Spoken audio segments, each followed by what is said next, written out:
Now the snake was more cunning than any beast of the field which the Lord God had made. And he said to the woman, "Did God really say, 'You shall not eat from any tree in the garden'?"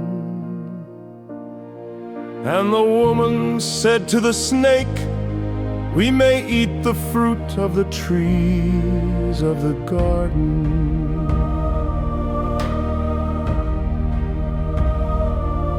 but of the fruit of the tree which is in the midst of the garden, God has said, 'You shall not eat of it, neither shall you touch it, or else you will die.'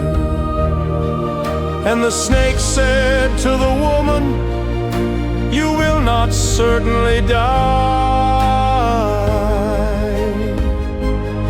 for God knows that in the day you eat of it, your eyes will be opened, and you will be like God, knowing good and evil.'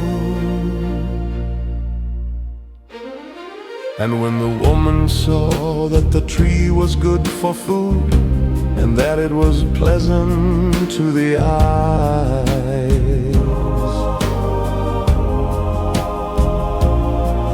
and desirable for gaining wisdom, she took of its fruit and she ate, and gave some to her husband who was with her, and he ate.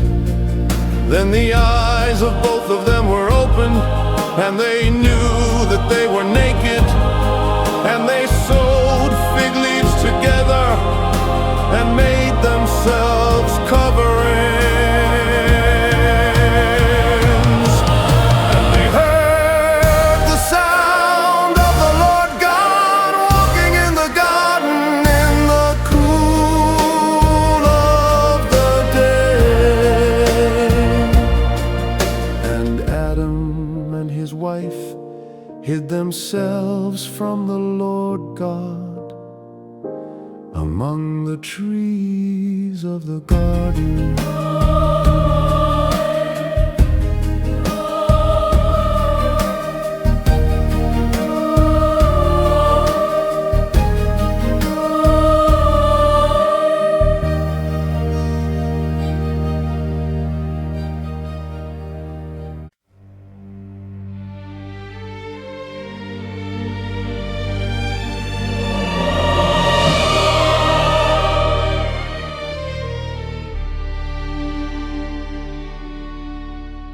Then the Lord God called to Adam and said to him, "Where are you?" And he said, "I heard your voice in the garden, and I was afraid because I was naked, so I hid myself." And he said, "Who told you that you were naked? Have you eaten from the tree of which I commanded you that you should not eat?" And the man said, "The woman you gave to be with me, she gave me fruit from the tree, and I ate."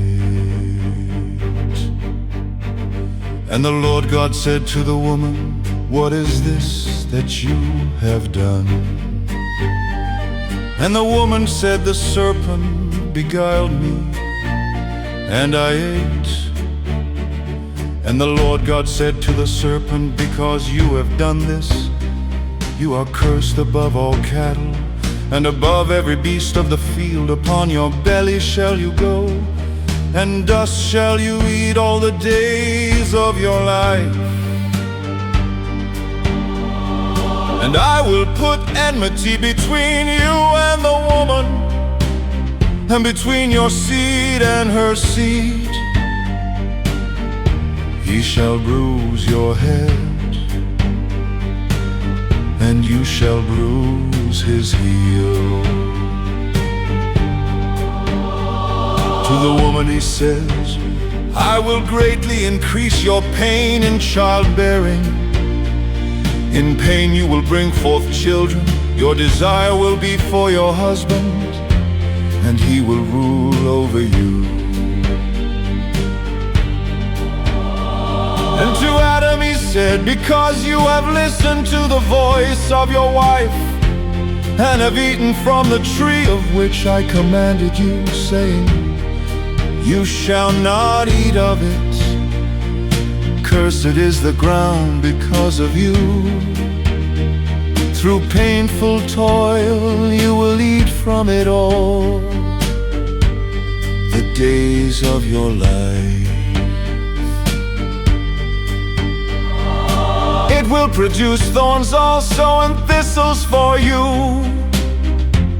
and you shall eat the plants of the fields till you return to the ground. For out of it you were taken,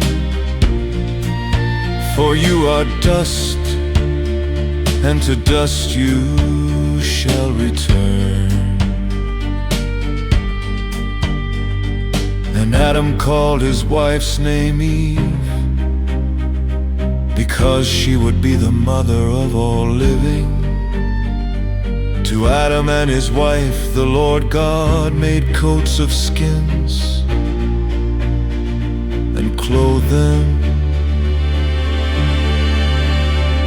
And the Lord God said, look, the man has become like one of us, knowing good and evil. And now lest he reach out his hand and take also from the tree of life and eat and live forever. So the Lord God sent him out of the Garden of Eden to work the ground from where he had been taken.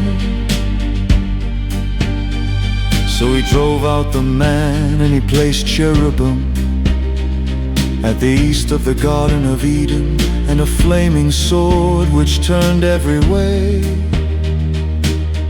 to guard the way to the tree of life.